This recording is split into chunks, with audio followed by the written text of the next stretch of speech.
이태리 한 광장에서 노인이 바이올린 가지고 연주를 하고 있습니다.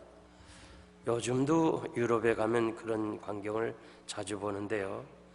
그 앞에 동전 넣는 그릇을 놓고 이 노인 내가 바이올린을 연주하는데 사람들이 듣지도 아니하고 그리고 구제도 없습니다.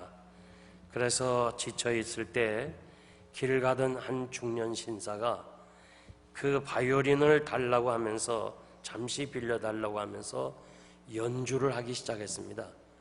그 연주에 지나가던 사람들이 모이기 시작하고 그리고 많은 사람들이 모였습니다.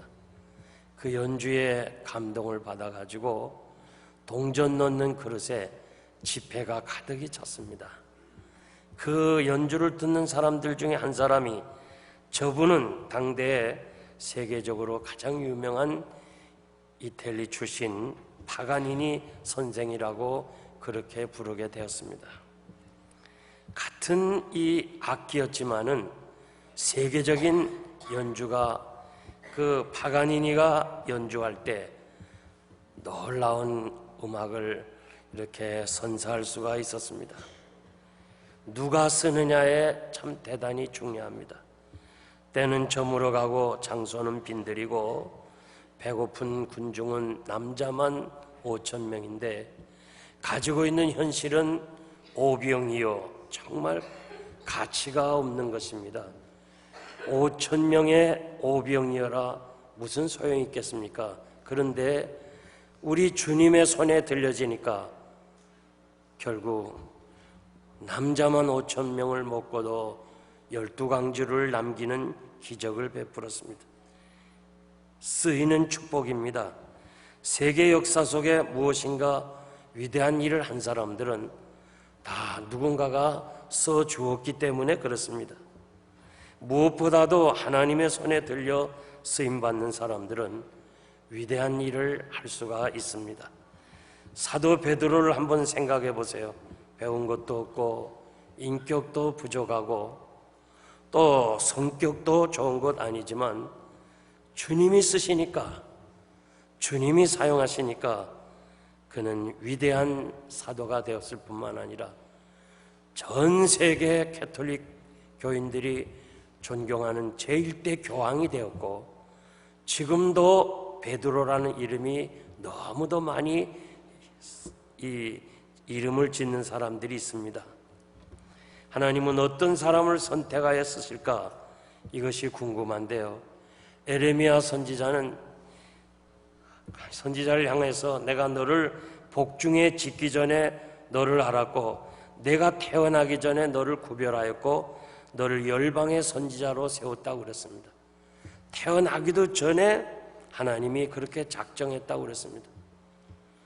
사도 바울도 내가 다메섹에서 부름을 받은 것이 아니고 이미 내가 태어나기 전에 하나님이 작정해 주었다고 그렇게 고백을 했습니다. 모세라든지 사무엘이라든지 혹은 삼손, 세례요한 하나님의 특별한 섭리로 태어난 사람들입니다. 선천적인가 후천적인가 이 문제에 대해서는 신학적인 문제이고 다만 하나님이 쓰시는 사람 성경에 기록된 대로 후천적으로 말씀을 드리겠습니다. 디모데후서 2장 20절에서 21절 보니까 큰 집에는 금과 은의 그릇이 있을 뿐 아니요 나무와 질그릇도 있어 귀하게 쓰는 것도 있고 천하게 쓰는 것도 있나니 그러므로 누구든지 이런 것에서 자기를 깨끗하게 하면 귀히 쓰는 그릇이 되어 거룩하고 주인의 쓰심에 합당하며 선한 일에 예비함이 되리라고 그랬습니다. 여기서 큰 집은 교회를 가리킵니다. 교회는 다양한 사람이 모였습니다. 다양한 사람들을 그릇으로 설명했습니다. 금그릇과 나무그릇은 가치면에서 차이가 많이 있습니다. 세상 사람들의 판단 기준은 당연히 금그릇입니다.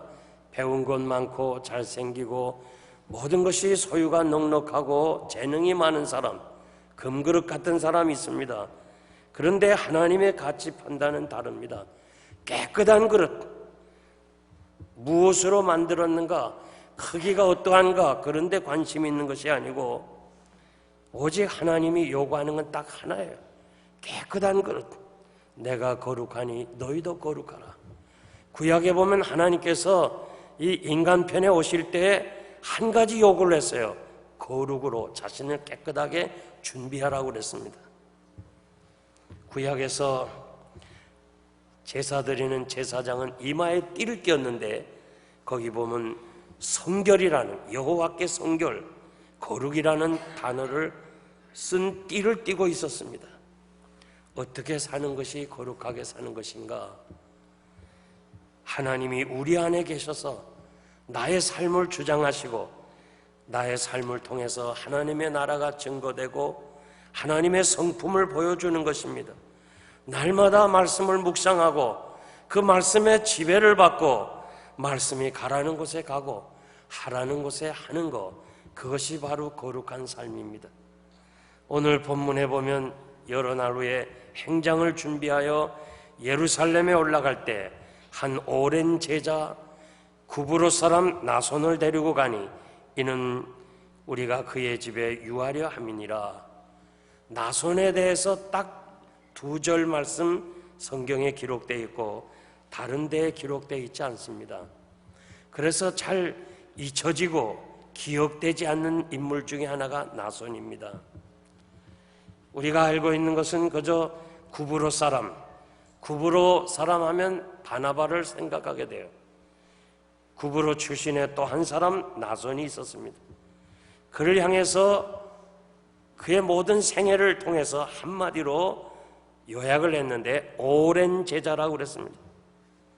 아마도 70인 제자 중에 한 사람 아니면 120문도 중에 한 사람이었을 것입니다. 오랜 제자, 연단받은 사람입니다. 제자 훈련 받은 사람은 많지만 연단받은 오랜 제자는 많지 아니합니다. 요즘 제자 훈련을 통해서 많은 사람이 제자가 되었지만은 진정으로 오랫동안 제자로서 남는 사람은 그리 많지 않습니다. 특히 이민교회는 오랜 신자가 많지 않아요. 자기 감정이 상하면 그냥 교회를 떠나게 됩니다. 뭐 이 교회 아니면 뭐 다른 교회가 없나? 그래서 교회를 떠나게 되는데 한 번 떠나는 것이 어렵지 두 번, 세 번 떠나는 것은 어렵지 않습니다. 교회 떠나는 건 딱 이유가 하나 있어요. 강단에서 말씀이 아닌 것, 말씀이 전파되지 아니하면 떠나야 되건, 그건 떠나야 됩니다. 그러나 말씀 외에 다른 것, 인간관계로 떠난다면 어디든지 어느 교회 가든지 거기에는 다 인간들이 있기 때문에 문제가 있고 어려움이 있는 거예요. 지금 우리 주변을 한번 살펴봐요. 이민 온 사람 중에 교회를 거쳐가지 않은 사람이 있는가 한번 봐요. 대부분이 다 교회를 거쳐간 사람들이에요. 그런데 지금은 교회 다니지도 않아요. 예수도 안 믿어요. 왜 그래요? 교회를 떠나다 보니까 결국 두 번, 세 번 떠나면 교회를 안 다니게 돼 있어요. 모세가 시내산에 올라가 있는 동안 백성들은 모세를 떠납니다. 떠나서 어떻게 돼요? 금송아지 만들어요. 우상에게 가는 거예요. 하나님의 교회를 떠나면 결국 우상에게 가는 거예요. 엘리야온 여러분, 무슨 일이 있어도 나손처럼 오랜 신자가 돼야지. 이제 엘리야 나이에서 왔다 갔다 한다면 그것은 하나님 앞에서도 부끄러운 것이에요. 저는 오늘 저녁 별로 우리에게 알려지지 않는 나손에 대해서 말씀을 드리려고 합니다. 저는 가능한 한 성경에 이렇게 이름이 나와 있는데 성경은 우리에게 교훈을 주기 위해서 기록되었는데 설교가 잘 안 되어진 남이 하지 않는 그런 사람들을 좀 찾아서 말씀을 전하려고 그렇게 애를 씁니다. 아마 여러분들이 나손에 대해서 처음 들었을런지 몰라요. 나손의 이름의 뜻은 권고자, 구도자라는 뜻으로 이름 그대로 그는 계속해서 진리를 배우는 사람이었습니다. 오랜 제자라는 말은 오랫동안 배웠던 사람이라 그런 말이에요. 한국 민족은 옛날부터 좋은 스승을 만나서 나는 암흑의 문화생이다 이걸 자랑해요. 우리 헬리아 전대원들 우리 모두 나손과 같은 제자가 되기를 소원하면서 나손에 대해서 세 가지 말씀을 드리겠습니다. 첫째는 그의 신앙입니다.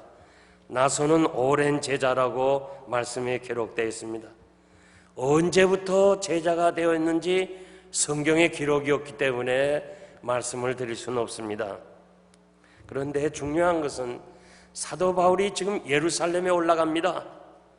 제3차 전도 여행이고 모든 사람이 울면서 가지 말라고 합니다. 예루살렘에 가면 붙잡히고 결박당하고 죽을 수 있기 때문에 그렇습니다. 바울은 어찌하여 울며 내 마음을 상하게 하느냐? 요 상하게 하느냐? 요 말은 두들겨 깨뜨린다 그런 말이에요. 주변의 사람들이 애정에 가득 찬 그 눈물로 만류하는 그 만류가 사도 바울의 그 마음을 부수어 버릴 정도로 간곡했습니다. 아가보 선지자는 바울의 띠를 가져다가 이 팔과 다리를 묶으면서 예루살렘에 가면 유대인들이 이 띠임자를 이렇게 결박하여 이방인의 손에 넘겨준다고 예루살렘에 올라가지 말라고 그랬습니다. 그 아끼는 사람이 막 가지 말라고 그러는데 바울은 뭐라고 그래요? 주 예수께 받은 이 사명, 이 복음을 증거하는 일을 마치려 하면은 나의 생명을 조금 더 귀한 것으로 여기지 아니한다. 이런 분위기 속에서 바울이 가는 길에 동행자가 필요한 거예요. 외로운 길이에요. 순교의 길이에요. 죽음의 길이에요. 이때 그 많은 사람들 가운데 사도 바울이 나손이 얼마나 신실했으면, 나손의 신앙이 얼마나 귀했으면 정말 이 순교자라 할지라도 가는 길이 외롭잖아요. 그래서 바울이 정말 본받기 위해서 그분의 신앙과 함께 가기 위해서 택한 사람이라 할 때 나손의 신앙이 얼마나 귀하냐 그 말이에요. 하자 할 때 성경에 보니까 다른 이유 없이 그냥 동행하는 거예요. 그 죽음의 길을 같이 가는 거예요. 환난과 핍박의 길에 동행하는 것은 오랜 신자만이 할 수 있는 거예요. 뿌리 깊은 나무는 바람이 불면 다 뿌리를 내리는 거예요. 오랜 제자만이 이 길을 갈 수가 있는 겁니다. 세상은 좋을 때, 힘이 있을 때, 권력이 있을 때 주변에 많은 사람들이 모이고 동행하게 되고 함께 가지만은 환난 때, 귀양 가는 길에, 우리 역사를 보면 귀양 가는 길에 아무리 정승이라 할지라도 그렇게 많이 모이던 사람이 귀양 가는 길에 동행하는 사람 없었어요. 죽음으로 가는 길에는 신앙이 아니고는 동행할 수가 없는 것입니다. 여러분의 이름을 수식하는 수식어가 무엇입니까? 사람들이 여러분을 어떻게 생각하고 계세요? 암흑의 오랜 신자, 암흑의 신앙이 좋고 인품이 좋은 사람이다. 얼마나 멋있어요. 부부도 함께 오래 살다 보면 서로 싸우기도 하고 갈라지기도 하고 떠나기도 하는데 전 정말 30여 년 이상, 저 개혁교회부터 시작하면 35년 동안 저와 함께 신앙생활하는 사람들은 이제는 목사와 교인과의 관계가 아니고 형님 같고 동생 같고 친구 같은 그런 느낌이 있어요. 얼마나 감사한지 몰라요. 사도 바울이 예루살렘에 가는 길에, 순교의 길을 가는 그 여정에 데리고 가는 그 나손이 얼마나 귀하냐 그 말이에요. 엘리야의 온 여러분, 목사가 어려운 길을 갈 때 나를 데리고 갈 사람인가 한번 깊이 생각해 봐요. 나도 한번 설교 이 원고를 쓰면서 한번 생각해 봤어요. 만약 이 어려운 길을 갈 때 과연 우리 교인들 중에 몇 사람을 데리고 가야 되나 생각해 보았습니다. 갈라디아서 1장 6절에서 7절 보니까 그리스도의 은혜로 너희를 부르신 이를 이같이 속히 떠나 다른 복음을 쫓는 것으로 내가 이상히 여겨노라. 다른 복음은 없나니 다만 어떤 사람이 너희를 요란케 하여 그리스도의 복음을 변하려 함이라. 갈라디아 교회 떠나는 성도들이 많았어요. 이유는 다른 복음 때문에 그렇습니다.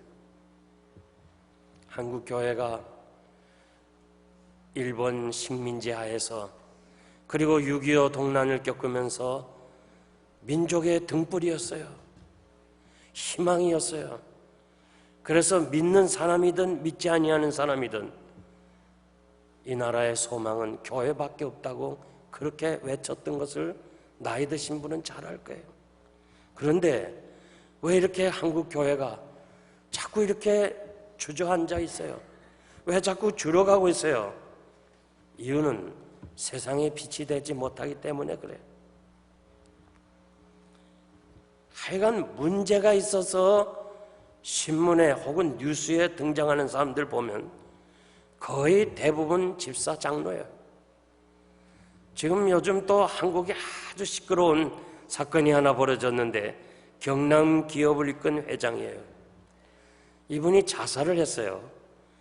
110원 가지고 국민학교를 중퇴해가지고 상경해가지고 큰 기업을 이끈 사람이에요. 그런데 이분이 자살을 했어요.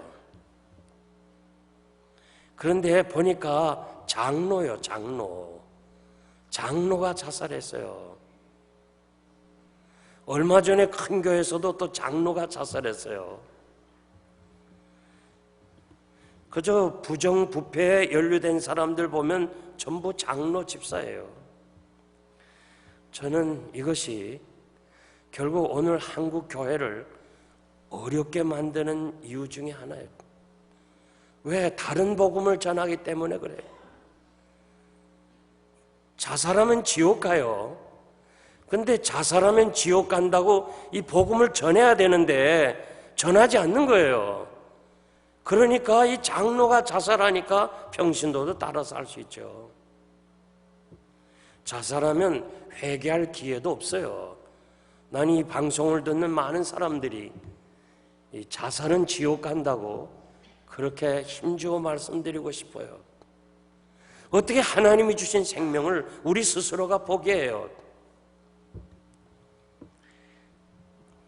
성경 바른 것을 가르쳐 줘야 되는데 기복신앙, 무속신앙, 성공신앙 이렇게 가르치니까 교인들도 전부 그렇게 따라가게 되어 있는 거예요. 오늘 교회 성장은 목사의 우상이에요. 오늘 젊은 목회자들은 교회 성장은 하나님이 주시는 걸 알아야 되는데 자기가 무엇인가 해야 교회가 성장한 줄 알고 복음 아닌 다른 복음으로 교회를 이끌어 가려고 하니까 교회가 이렇게 자꾸 약해지는 거예요. 요한복음 6장 66절에서 67절 보면 제자 중에 많이 물러가고 다시 주님과 함께 다니지 아니하였더라. 예수님의 제자들도 예수님을 떠났다고 그랬어요. 너무 많이 떠나니까 주님이 이렇게 말해요. 12제자에게도 너희도 가려느냐? 자꾸 떠나니까 너희도 가려느냐? 저는 이 주님의 말씀을 통해서 얼마나 위로를 받는지 몰라요. 아, 예수님의 제자들도 예수님을 떠나는구나. 예수님 같은 그런 분의 지도를 받은 제자도 예수님의 곁을 떠난다면 오늘 이 시대에 교회 떠나는 사람은 당연한 거 아니겠어요? 십자가의 고난 앞에 주님의 제자들이 주의 곁을 떠났습니다. 사도 바울도 디모데후서 4장 10절을 이하에 보니까 대만은 세상을 사랑하여 나를 버리고 데살로니가로 갔고 그레스에게는 갈라디아로 디도는 달마디아로 갔다. 버리고 떠나는 그 외로운 사도 바울도 함께 동행하는 사람들이 다 떠났다는 거예요. 그런데 이 나손만은 이렇게 끝까지 따라가는 거예요. 이 가이사라에서 예루살렘까지 이 거리가 100km예요. 100km. 그러니까 쉽게 말하면 250리 길이에요. 250리 길, 그 당시에 걸어가는 길인데 그 250리 길을, 그것도 좋은 길이 아니고 이 순교의 길을 외로운 바울 사도를 위해서 따라가는 그 사람이야말로 우리가 오늘 본받아야 될 신앙의 사람이 아닙니까? 여러분, 세상 따라가지 말고 주님 따라가시기를 바랍니다. 주께서 원하시는 그 길을 가는 우리 엘리 회원들 되기를 바랍니다. 두 번째는 그의 관계입니다. 여러 날 후에 행장을 준비하여 예루살렘에 올라갈 때 그 몇 제자와 함께 한 오랜 제자 나손을 데리고 갔다. 이 말씀을 묵상하면서 나손은 인간관계가 좋았다고 그렇게 생각합니다. 순교의 길을 가는데 그래도 다른 사람 다 떠나는데 몇 사람 바울을 위해서 같이 죽으려고 가는 사람이 나손도 데리고 갈 때 나손이 인간관계가 좋지 않았더라면 데려가지 말자. 그 사람 가면 안 갑니다. 그럴 사람이 있었을 거예요. 그런데 오랫동안 이렇게 관계하면서 신앙생활하면서 얼마나 관계가 좋았으면 나손을 데리고 갔으며 나손을 데리고 갈 때 같이 갔던 사람들이 반대하지 않았을까? 오랜 제자, 이 단어 속에 그분의 인간관계가 얼마나 아름다웠는가 생각할 수 있습니다.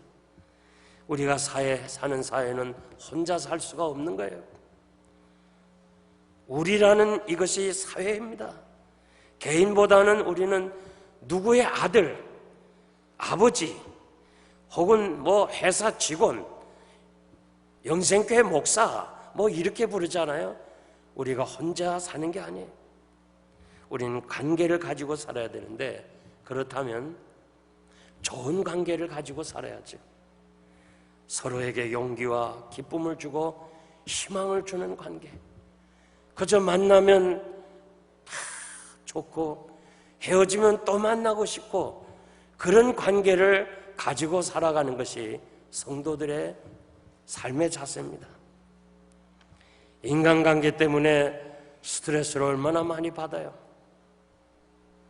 심지어 부부관계에도요, 스트레스 주는 사람 많아. 그 두 사람도 그렇게 관계가 잘 안 돼가지고 서로 힘들게 사는 사람 많은데, 교인들과의 관계에서는 좀 힘들다 할지라도 부부관계만은 좀 행복하게 사세요. 아멘. 아무도 없군요. 토마스 스탠리는 그 저서 백만장자 마인드라는 책에 보면 자신이 인터뷰한 성공한 사람 94%는 그가 부를 모으는 가장 중요한 비결이 뭐냐고 물으니까 공통점이 사람들과 잘 지내는 능력이라고 그랬어요.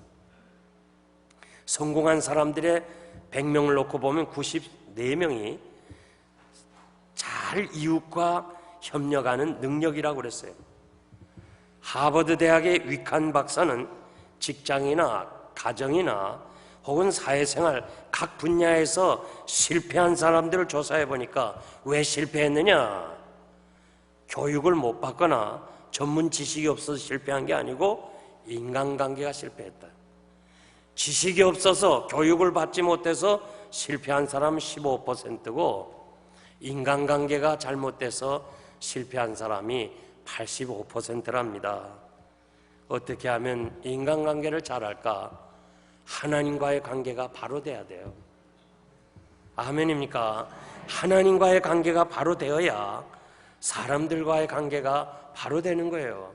에베소서 2장 1절 이하에 보니까 우리가 허물과 죄로 죽었는데 하나님이 살려주셨다고 말씀하면서 본질상 진노의 자녀들이었는데 하나님의 무한하신 사랑이 그리스도와 함께 우리를 살리셨다, 우리로 하여금 하나님의 자녀로 택했다 하면서 그 택한 이유가 세상 풍조에 따르지 말게 하도록, 육체의 욕심대로 살지 말게, 그리고 선한 일 하기 위해서.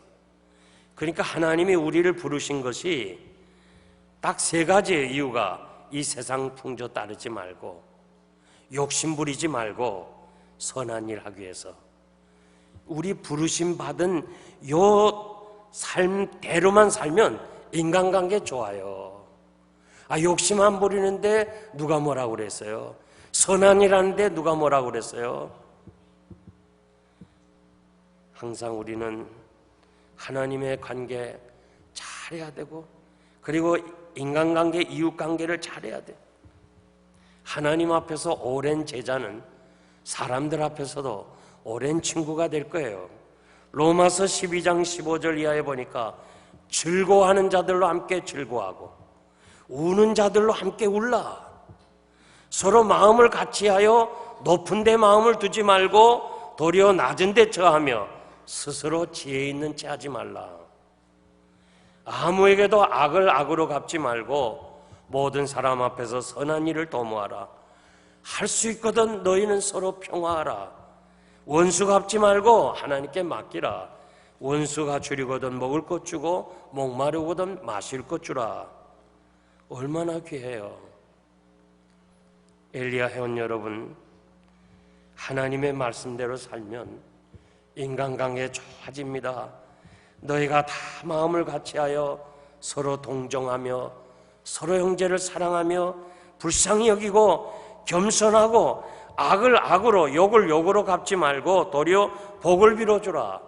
이를 위하여 너희가 부르심을 입었다고 말씀하시면서 이것이 사도 베드로가 마지막 너희들에게 전하는 말씀이다, 유언이다 그 말이에요.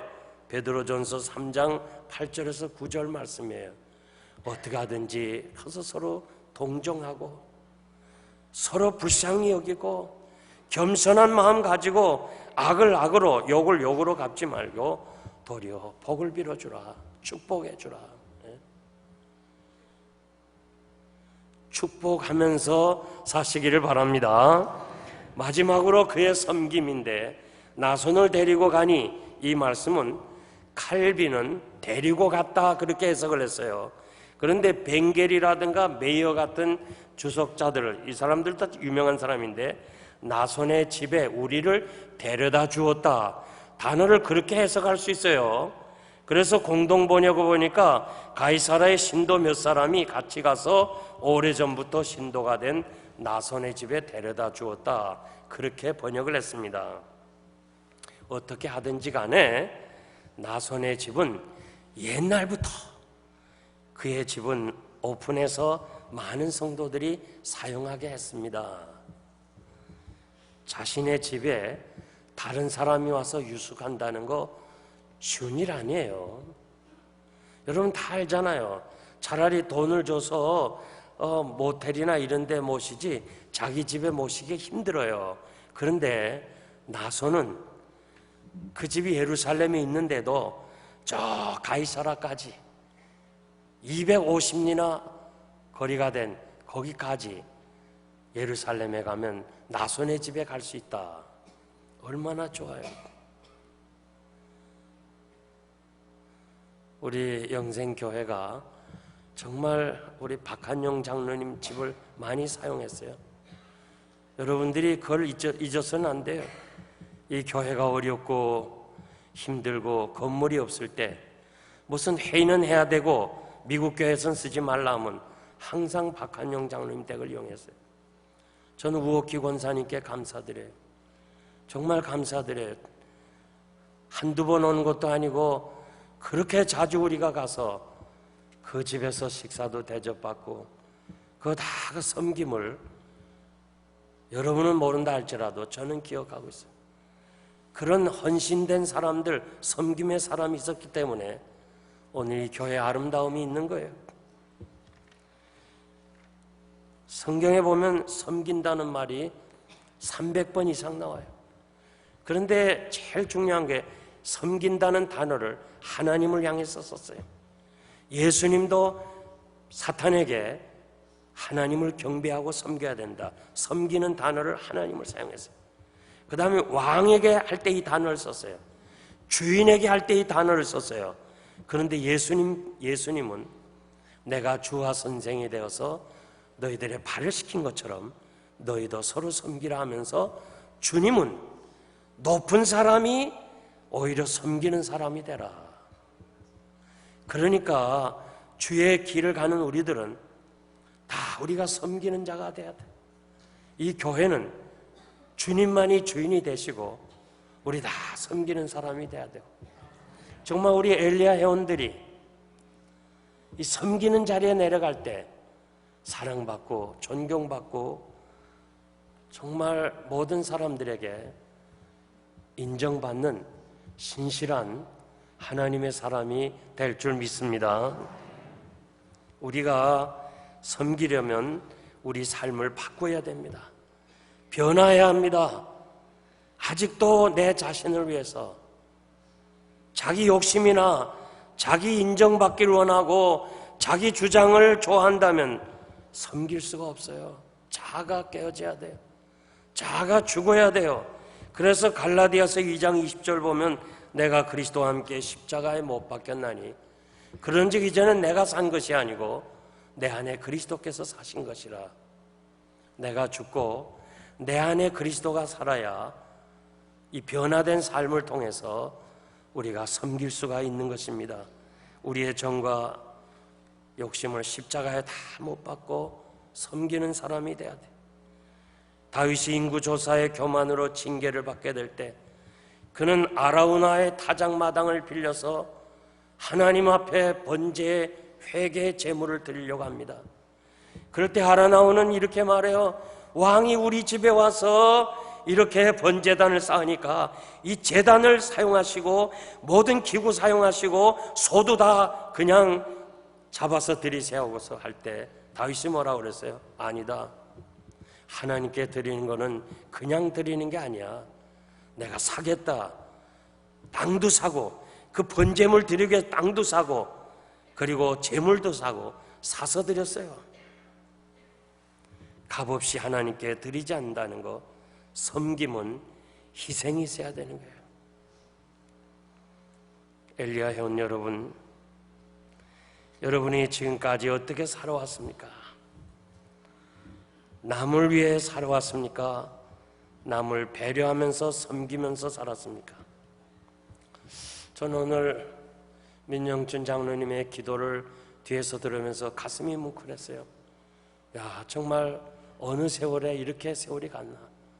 나 나이 든 건 모르고 저 민영춘 장로님이 장가 들어서 우리 교회 왔을 때가 엊그제 같은데 청년으로 벌써 이렇게 60대가 넘었구나. 60대가 넘었어. 세월이 이렇게 빠른 거예요. 이제 남은 생에는 섬기다가 가야 돼요. 나는 존경하는 그 장기려 박사가 마지막 그 순간에 주변 사람들에게 내가 죽으면 내 무덤에 섬기다 간 사람이라고 비석에 써달라. 얼마나 화려한 경력이 많아요. 그거 다 필요 없는 거예요. 하나님 앞에서. 의사가 뭐 필요하며 병원 원장이 무슨 필요하며 그 많은 구제 활동하는 게 뭐 필요해요. 나는 섬기다 간 사람이다. 짧은 대목이지만 그의 생애가 오고 오는 사람들에게 참으로 아름다운 거예요. 우리 엘리야 전대원들 비롯해서 우리 모두가 다 이 교회를 잠시 거쳐서 우리는 하나님의 나라에 가는데 적어도 우리 교인들에게 그 머리에 기억되는, 마음에 새겨지는 아무개 장로님 섬기다 간 사람, 아무개 권사님 섬기다 간 사람, 정말 목사가 평생 잊을 수 없는 정말 나는 평생을 하나님 앞에서 이분은 잊을 수가 없습니다. 감사할 수 있는 사람, 그런 사람 엘리야 회원들 되시기를 바랍니다. 이제 제가 말씀을 맺겠습니다. 우리 한국의 김영삼 대통령 시절에 대사도 지냈고 또 연세대 교수도 역임했던 제임스 레이니 박사, 이분은 캔들러 신학교의 교수로 있으면서 승용차를 타지 아니하고 운동 삼아 자전거를 이용했어요. 자전거를 이용하면서 학교에서 집으로 오는 그 길에 그 길목에 주택가를 지나가는데 항상 외로운 노인 한 사람이 아침 저녁으로 거기에 앉아 있어요.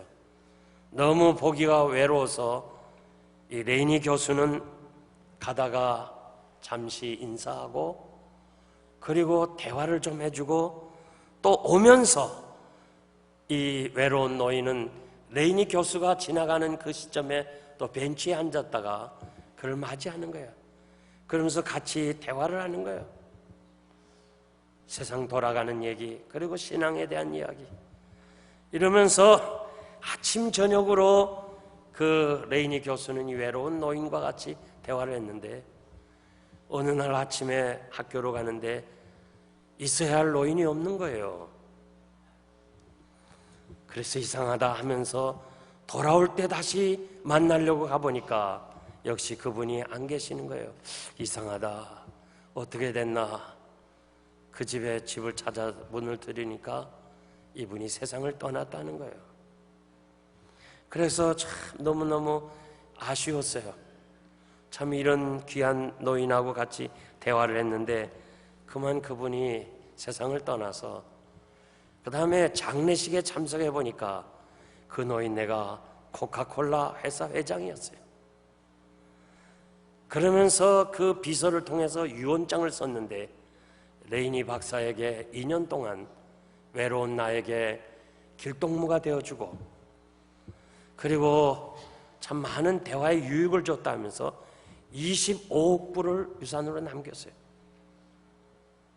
여러분 안 놀래네. 25억 불이에요. 25억 불은 한국 돈으로 계산이 얼마인지 몰라요. 이건 계산하는 복잡해요. 25억 달러라면요 그저 많다고 해야 돼. 다르게 해석할 수 없어요. 25억 불을 줬어요.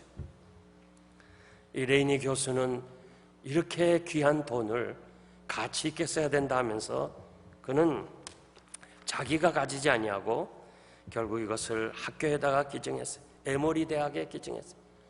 그래서 에모리 대학은 레이니 교수를 16년 동안 총장으로 모셨어요. 뭐 그분이 한 거 다른 거 아니에요.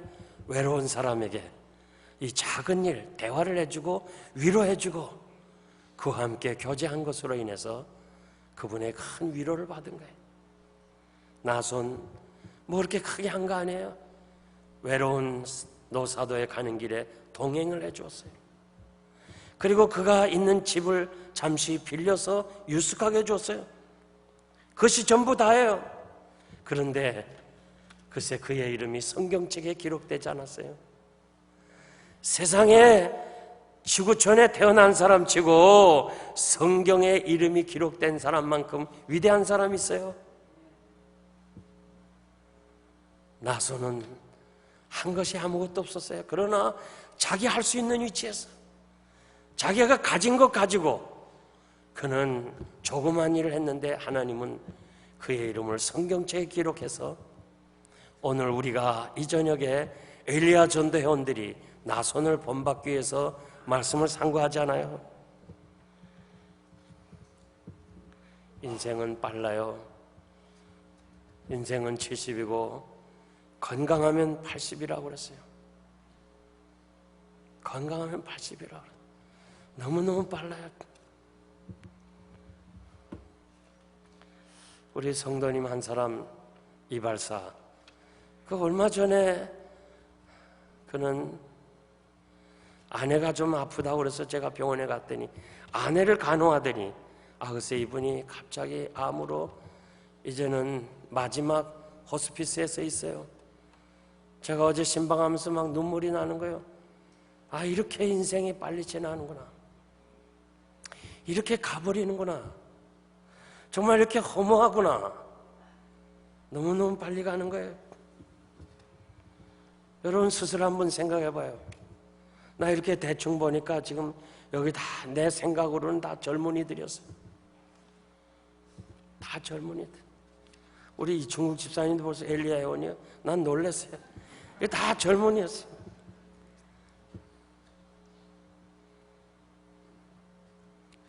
이제 지나간 세월은 어떻게 할 수가 없어요. 중요한 건 남아있다는 시간이에요. 남은 시간.